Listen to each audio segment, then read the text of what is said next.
I played basketball throughout like my whole high school career and stuff. And one of the things my coaches always told me is don't let the refs decide the game for you. Work throughout the whole game. Work your hardest. If the refs make the call, the refs make the call. But don't rely on them to make the call. Now, with them actually making the tournament this year, what do you guys think of Temple basketball moving forward? It was definitely big, I think, to maintain the fan base making a tournament because certainly, I mean, they had the NIT run last year. Maybe there was a little momentum, but they had quite a number of losses the year before, and then 2013 was the last year they were in the tournament. Yeah, so I think it was big to get back just to kind of say, hey, we're here. Temple's always been a basketball school, but the football team certainly been getting a lot more buzz. And then I think it was big for the men's basketball team to be on a national stage and play in the NCAA tournament this year, just to show, hey, we are a relevant program. But this isn't a program that was kind of they used to be expecting NCAA tournament berth, and now it's kind of a on success. The fence. Yeah, so it's a little. You could go either way how you think the program is doing right now. And so let's look forward a little bit. What do we think Temple's going to be like next year? I personally think they have the opportunity to be really good. I mean, that's if you're believing that Obi's going to have a really good year. That other juniors, Josh Brown, could have a standout year next year. And let's not forget when Trey Lowe comes back. Right. And then we'll wait and we'll see what happens with Dingle because he had the thing wrong with his hand. The wrist, yeah. And how much Ernie transforms too. That's like true. How I much think they're going to need Ern to really step up because he's a big body. Yeah. I mean, I've classed with him, right? And I see him stand up, and I'm like, whoa, like this dude's huge. What do you guys think next year going forward? I think with the first point you made, I think you hit it right on the head with the Obi thing. They're kind of like this year with Quentin DeCozy. He carried that offense when he was off the floor. They really had trouble scoring the ball. I think next year with Obi, he's going to be number one on the offensive option. With Josh Brown coming back too, that's going to be great. The offense, everyone's going to be doing the right thing on offense. He's going to take care of the ball. They're not going to turn it over like they did this year. They'll get into their sets, and then is Obi going to be able to take that next step in his offensive game and be able to become that go-to scorer that Quentin DeCozy was this year?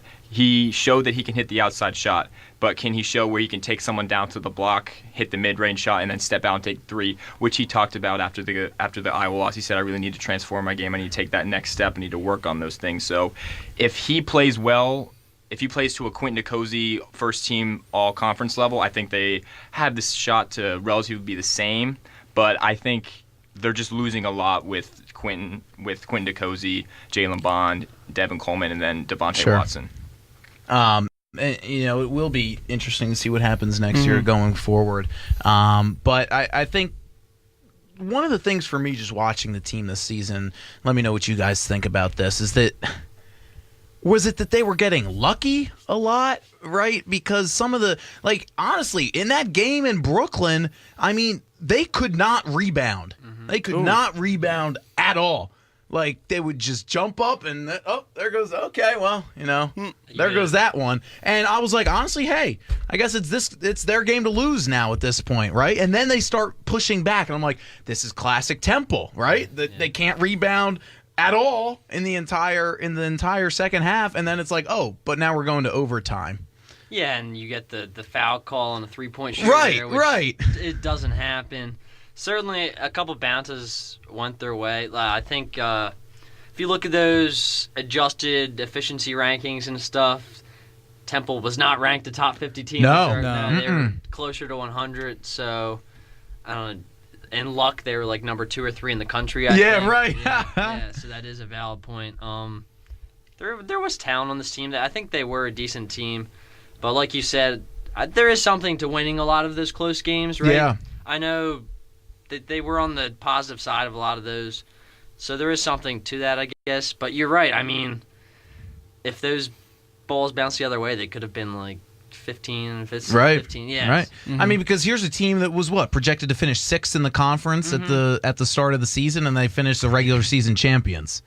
And I you look at it and you're like, how? And then you look at it and you're like, hey, is it luck or is it that they have good players? Is it a combination of both? Or they're hitting the teams at the right times. Yeah, it was a weird season because exactly like Yeah. that. They beat a lot of good teams and lost to the worst teams in the conference, so Yeah, it was really baffling. Yeah. they were Really the first team to baffling beat SMU this year, which was mind blowing because SMU had gone. What were they? 16-0 by that time Yeah, or they're something like 16-0, 16-0, and then Temple, some team in the AAC comes up and just beats them, while SMU has been like untouchable the whole year. Yeah, I mean, luck plays a role in sports. I think it'd be really hard to deny. I mean, Right. especially Absolutely. with sports, the bounce of the ball one way, the ball goes off someone's leg, your shot rims out. Just like there's a perfect example, kind of in the Iowa Temple game when Obi shot that corner three and the ball touched every part of the rim and rolled out. I mean, you can kind of think of that as luck. I mean, they had a lot of moments you could say, wow, they were lucky to win that game. So I mean, luck plays a role. It'd be hard pressed to think they're going to be as lucky as they were this year, next year. That might even out a little more, come back to the median. So they might not win as many close games they did this year because they were in a ton of close games. They won a lot of close games. They won more than they lost. So I don't know. It'll just be interesting to see how that regresses to the mean. Yeah, I agree. So we will see how that plays out. We're going to go ahead and take our first break here of the afternoon on Beyond the Lead in the Rational Radio time slot on WHIP Radio, Philly's #1 college radio station. Be sure to stay tuned for more conversation about Temple men's basketball just ahead after the break.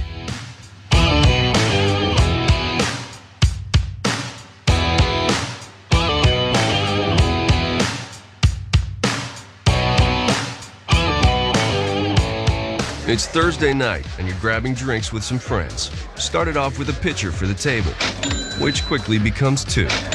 There's pool. And there's the photo booth. All right, everybody squeeze in. Say cheese. Followed naturally by an order of wings. And another. Can we get some extra ranch sauce? Then there's the ceremonial nightcap. So what are we doing this weekend? And lastly, it's back to the car, which, if you're buzzed,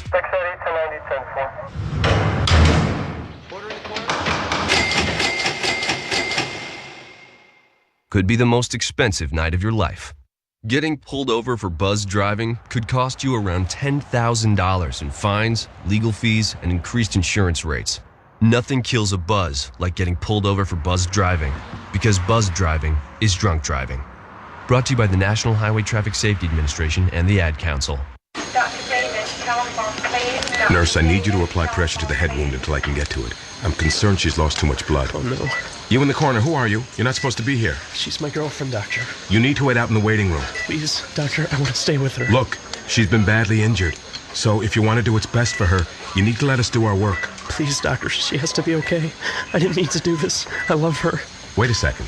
You were the driver? Yes, but I didn't mean to. I swear, we went to dinner. I was just buzzed. I only had a few drinks. Just buzzed. Why didn't you tell us that? In that case, your girlfriend is fine. Hey, sweetie. I feel great. You want to get out of here? I can't believe this. Really, doctor? She's really okay? What, are you kidding? No, not really. Nurse, get me a suture kit. Stat. Buzzed driving. Maybe we should stop acting like it's no big deal. Buzzed driving is drunk driving. A public service announcement brought to you by the U.S. Department of Transportation, the Ad Council, and this station. Remember when your neighbor found us naked in the car, and the time some outdoor action got us kicked out of the park? Getting frisky in the dark, I gave your eye a poke. I think the dog is also in the bed. Do I smell smoke? You and me. We never give up, you and me. We never, ever, ever give up. Getting hot and heavy with the whipped cream that we bought, undressing in the kitchen and then getting caught. So many things can go wrong, but we still can get it right. You and me, we're not gonna give up tonight. You didn't give up on sex. Don't give up on birth control either. There are more methods than you think. Visit bedsider.org to compare all the choices and put the bogus myths to bed at bedsider.org. Boy, we got options tonight. Brought to you by Bedsider and the Ad Council. Bedsider.org. My name is Dale Pazinski. I'm 19 years old, and this is how I live united. I've always been kind of a computer geek, and I found a way to use those skills to help the homeless in my community. For people facing hard times, computer skills and a basic resume are so important. It may seem like a small thing, but it makes a huge difference in people's lives. So with United Way, I created a program where I work with the homeless. Together, we go through their whole job history, write a resume, and then save it on their very own USB drive. We provide workbooks and training certificates. I even budgeted for cupcakes so we can celebrate as a class when one of our people gets a job. That's huge. When somebody says, "Hey man, that job that you helped me apply for, I got it." That's what Living United feels like to me. My name is Dale Pazinski. I help people achieve financial independence. So I don't just wear the shirt, I live it. Give, advocate, volunteer, Live United. Go to liveunited.org. Brought to you by United Way and the Ad Council. You must be your fairy godmother? In the classic fairy tale, Cinderella's dream comes true because the glass slipper fits. It fits. In our world, the right fit can be just as important. Good heavens, child. You can't go in that. Especially when it comes to car seats.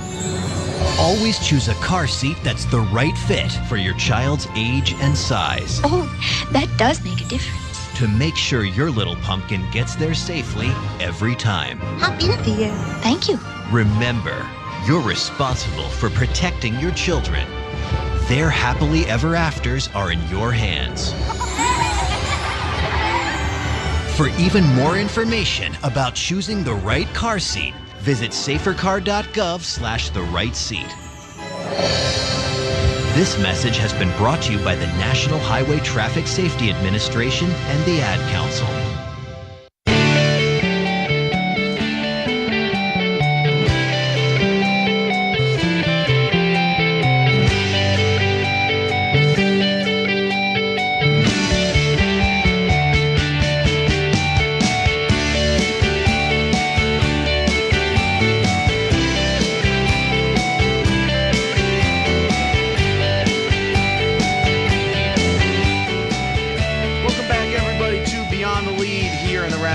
Time slot on WHIP Radio, Philly's #1 college radio station. We're talking Temple basketball, Temple men's basketball with the Temple News. Talking all about their recent trip to Brooklyn, their season, what's kind of in store for the Owls, kind of all that good stuff. Absolutely. What? You looked like you want to say something. No, I just thought you were going to call me out because I just would. During that whole intro, I was like scratching my pants. I don't know. I found water on my pants or something like that, and it's almost stained. What's scratching water gonna do? Well, I don't know. It made a mark, so I was just kind of. That might be grease. I really hope it's not. What'd you have for lunch? Meatball sub. That might be grease. I don't know. No. If it was meatball sub, maybe it's maybe you got some it was sauce. Milk. Maybe it was milk. I had cereal. You spilled milk on your pants? I don't think milk stains though. That doesn't look like a milk stain. It looks like grease stain. You have Tide to Go? No, I probably would have used it if I had it. I would. The only thing I got on my person right now is some chapstick, and I forgot to put my contacts away. All right, so we got chapstick and contacts. If my mom is listening right now, thank you for sending me my contacts. I really appreciate that. Hey, you need to be able to see. You're right. So, we're going to keep rolling on here with our conversation, Temple men's basketball. Something I want to turn to is I'm going to talk about Fran Dunphy for a little bit. So a lot of people, some people have come out and said that they're like, hey, he's getting way too much credit here. Some people say, hey, he's not getting enough credit. Where do you guys lie there on what he was able to do with the team? Is he getting too much credit? Is he not getting enough credit? What do we think? I guess I'll start specifically this year, and then I'll branch out to a little more overview. This year, I think he deserves a lot of credit. Like, as you said, they were picked 6th. No one really expected them to be what they were this year. A lot of that with his coaching, Quentin DeCozy taking the next step, his use of Josh Brown. But this year, I think he deserves a lot of credit for getting them to the tournament, having them competitive against a Big Ten team, and almost winning. He deserves a lot of credit for that. His overall body of work, I think I'd fall somewhere more in the middle of not too much credit and just enough credit. I mean, he's been to the tournament. His overall record with Temple in the tournament is 2-7 now. I mean, at a lot of schools, especially basketball schools, that it doesn't cut it. People lose their job for that. And now with Villanova just skyrocketing. They are the face of Philadelphia basketball, and now St. Joe's picking it up. I was going to say St. Joe's. I mean, yeah. I had them picked to beat Oregon. I really did, and I thought, I was like, hey, I'll make that. I mean, my bracket was already shot anyway, so I didn't care. But I was like, hey, I watched Oregon play a little bit earlier this year. They seemed, to me at least, the weakest one seed in the entire field, and I was like, St. Joe's has been playing well recently. Yeah, they almost pulled that off, but I think it'd be hard to say that Temple is better than them at this point. I think you go Villanova, St. Joe's, and then Temple's probably right there with basketball-wise. But, I mean, it used to not be like that. Temple used to be the face of Philadelphia basketball with Villanova. And now they've kind of fallen. And, I mean, a lot of that falls on the head coach. I mean, it's a hard – I mean, he is loved in the area. He does a lot of great things. He's a great coach. But, I mean, I think – there weren't discussions, but I think there should be a point you should be thinking like, hey, is he the right man for the job? I mean, I think he totally deserves another shot next year. He earned it with he outcoached everyone in that conference. He won Coach of the Year again for the second year in a row. He outcoached everyone. But I think next year is going to be really telling with where the future of this basketball program is going. And I think, it's interesting, there's that saying, right? You blame the coach when the team's doing poorly, but when the team's doing well, you don't take out the coach, right? And so, honestly, Temple's doing well, right? They're going to give Fran Dunphy's going to get credit. And, I mean, he has been a staple in Big Five basketball. One of the things that I don't understand is, and I'm a little confused about this, a little perplexed. There are so many people, maybe I shouldn't say so many. There are many people leaving high school in the Philadelphia, in the city of Philadelphia, that were not able to be recruited, a lot of them chose Penn State over Temple. A lot of it was because, what was Penn State? Penn State was offering them like some sort of financial, like, wasn't that a thing? Penn State was offering allegedly offering them some sort of financial bonus, right? But you have someone who's graduating from Roman Catholic, right? You'd think that would be a Temple's going to recruit that person hard, bring them their whole family. They could come to every home game, but that's not the case. And I wonder, where do you think recruiting wise goes from here? Do you think we can step it up, or that's the next, because that's huge. The whole Big Five has definitely suffered because of the inability to keep the Catholic League players in. That's kind of the story I'm kind of thinking of. There you go. Hey, that'd be a great story. Yeah. But I mean, that's been the knack on Coach Dunphy has been, I guess, recruiting. I think last year's recruiting class was showed some signs of life. Lowe and Alston, both local kids. Alston was a ESPN Top 100 player. Those were two good grabs that kind of looked good. And then they have a few kids coming in next year that are 3 stars, but maybe they might overperform those ranks. I don't know.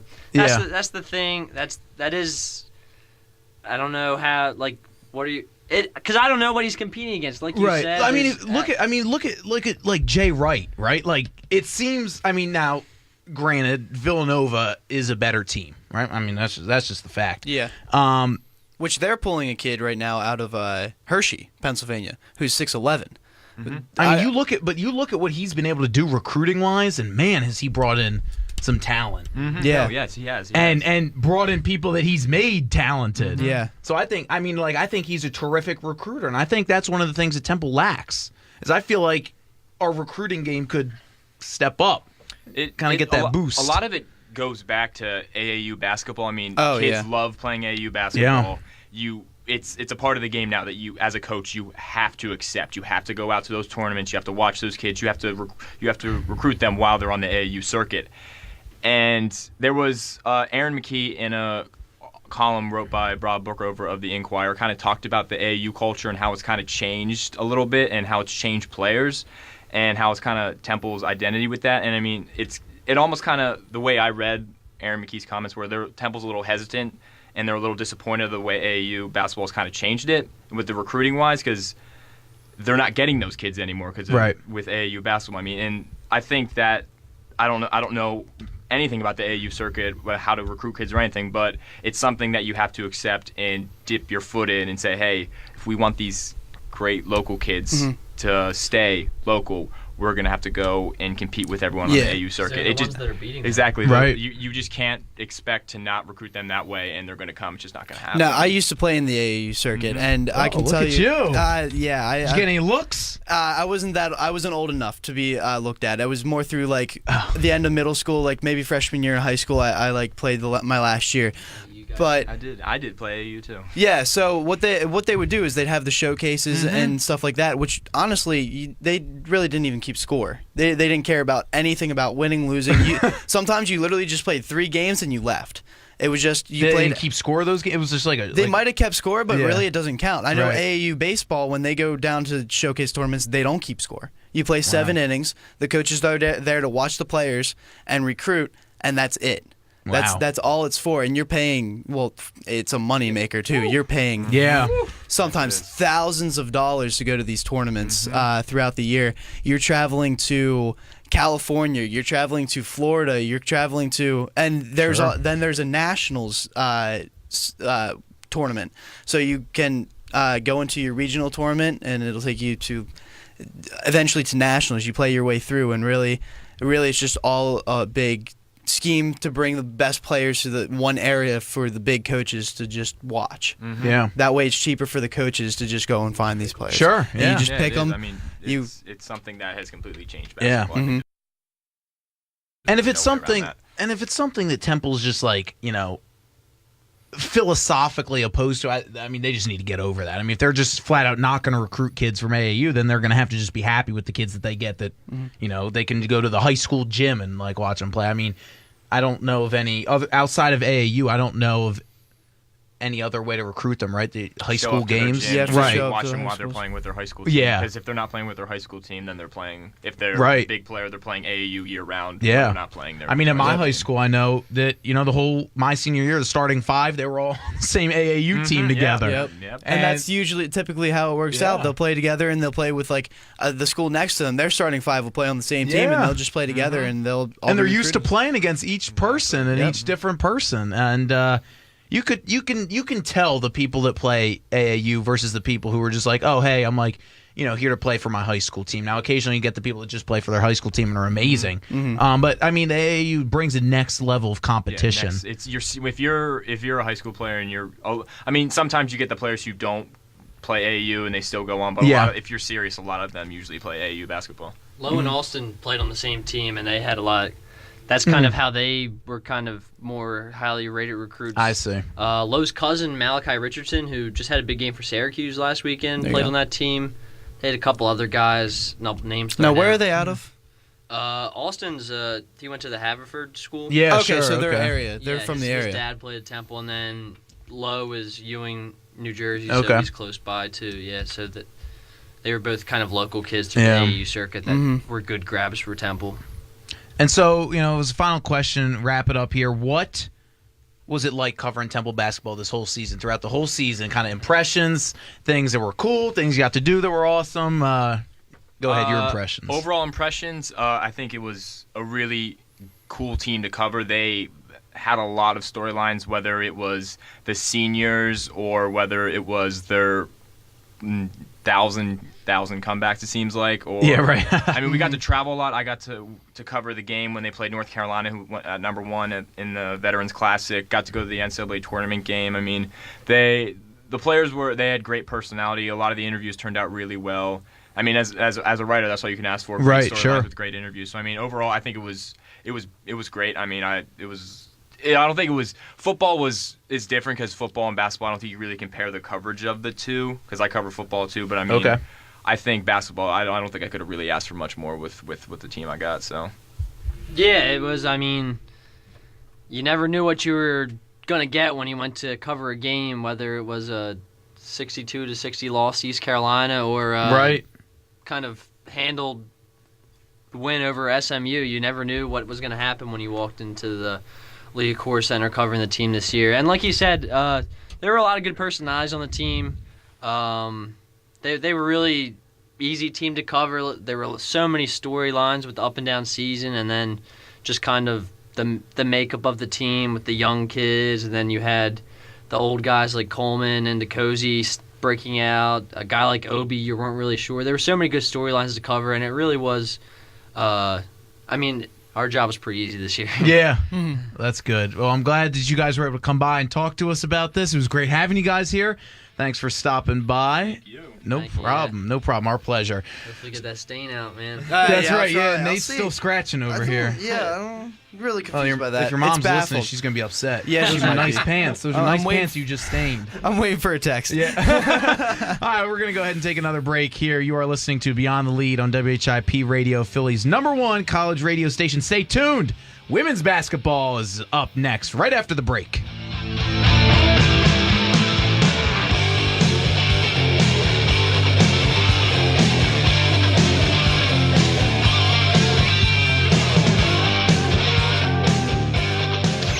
Past the top of the hour, and here's your WHIP Sports Update. I'm Ethan Miller, and this report is brought to you by iHeartRadio. Download the app for free on your smartphone or tablet to instantly gain full access to music, sports, and entertainment. Flyers came up short last night, losing to the Columbus Blue Jackets 3-2 in a shootout. They will now travel to Colorado to take on the Avalanche tomorrow night at 9 p.m. Eastern Time.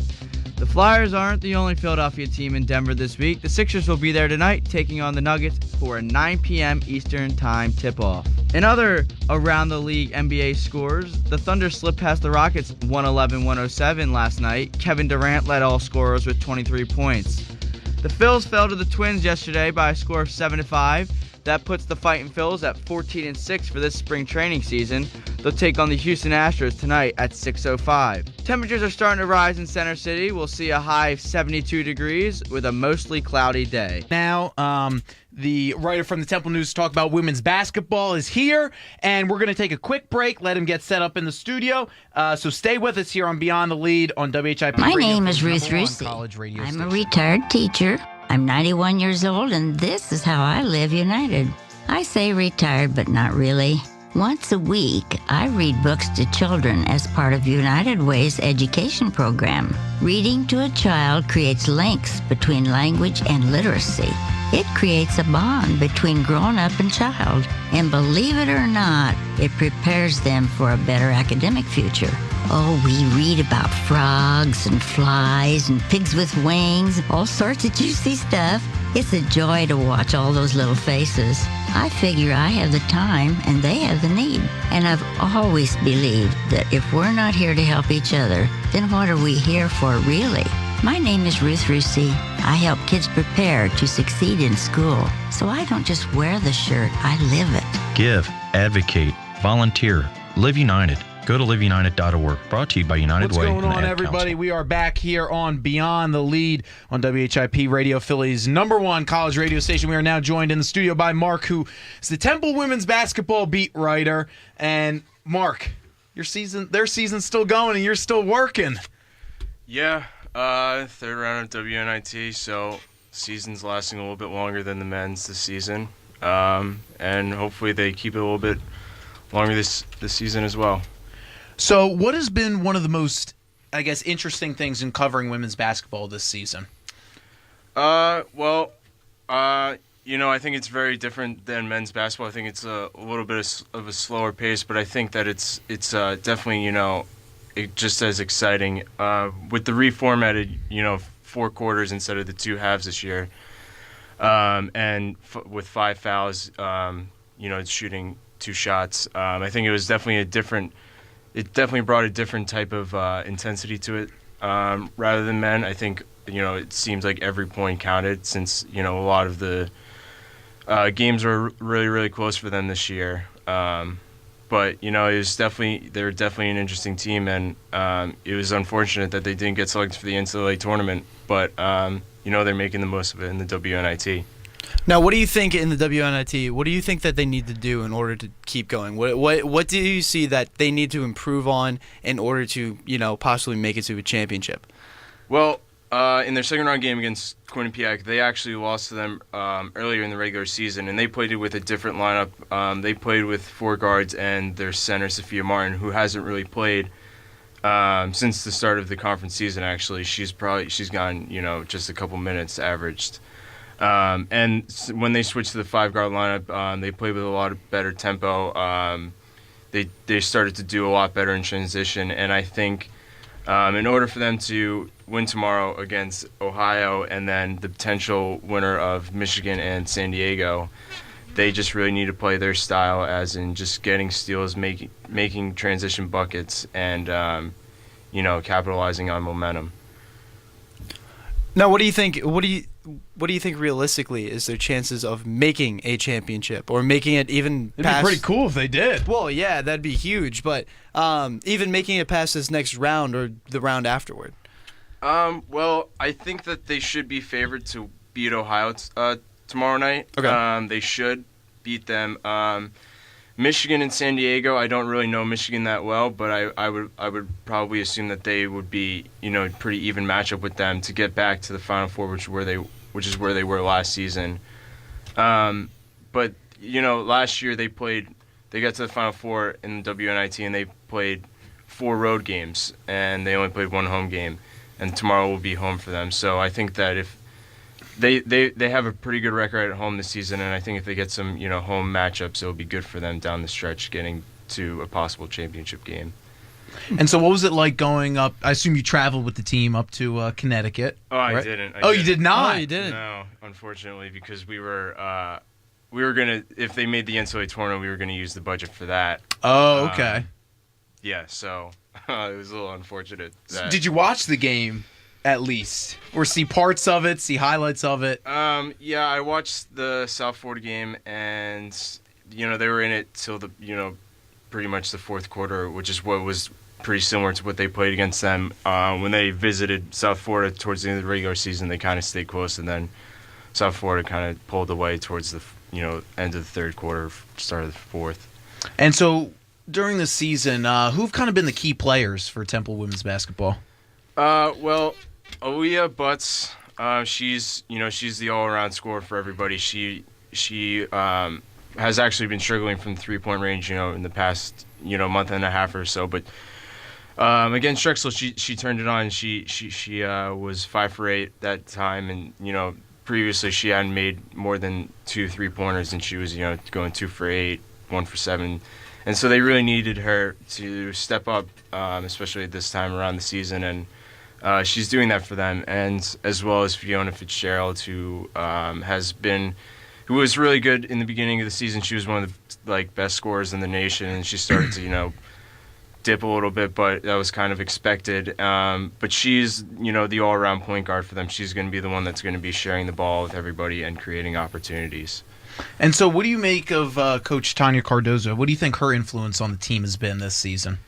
Well, they're a very disciplined team. As in, when there's a call that doesn't go their way, the players don't complain. She kind of keeps everybody, a little bit in order, I guess you could say. And they all like playing for her. But at the end of the season, her contract expires, and there will be questions whether or not she will get that renewed, because she's been.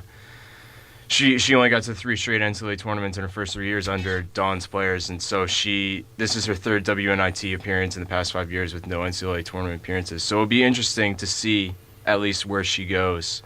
Yeah. Do you think she's a good fit for the team? I mean, do you see them parting ways with her? I feel like they did have at least kind of spurts of success this season. Yeah, definitely. I mean, I think that this season was definitely a step up from the past 4 for them, because they got that ranked win. They also had a win against Florida at the first win of the season. That was the win that really pulled them into the NCAA tournament consideration. But I do think that she is a good fit for these players, but. If you're in the athletic director's office, you're thinking, long term, is she going to be, the coach that's going to be bringing this program to consecutive NCAA tournament appearances rather than, what she just did with Dawn's players before she took over.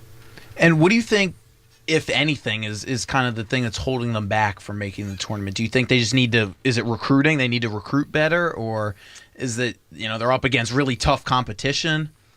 Well, I think that they suffered a few tough losses against Southern Methodist, which was outside the top 50 in the RPI, and that tough loss against Memphis after beating South Florida, who was ranked. I think that the team has the talent to be in the NCAA tournament. I definitely thought so when they had that 6-game winning streak in the middle of the conference season. So if they, I think that the conference is relatively weak, to be honest, because they don't play as quality opponents as say what the SEC and ACC do.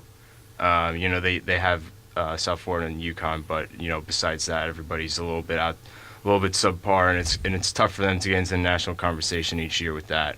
But I think that come next season they'll definitely be, if they stick with Cardozo and the players stay, I think they'll be in the top 3 again in the preseason polls, and I think that with what they did this year, there will be a lot more eyes on them. Cool. Awesome. Think we're good. You're good? I'm good. How's that stain on your pants? Dude, it's not coming out. Oh, it's done? It's not coming out. You have to have them dry clean now. Yeah. Oh, yeah, that's real bad. Yeah. I don't understand. Might want to get some water on that. Yeah. Yeah. That was actually worse than I thought. All right, well, Mark, thanks for coming in to talk some women's basketball with us. We appreciate you stopping by. And that does it for us here on Beyond the Lead in the Rational Radio time slot on WHIP Radio, Philly's #1 college radio station. Make sure to tune in tomorrow, same time, 3 to 4, when Rational Radio comes your way once again. But until then, thanks for listening, everybody, and have a great rest of the day.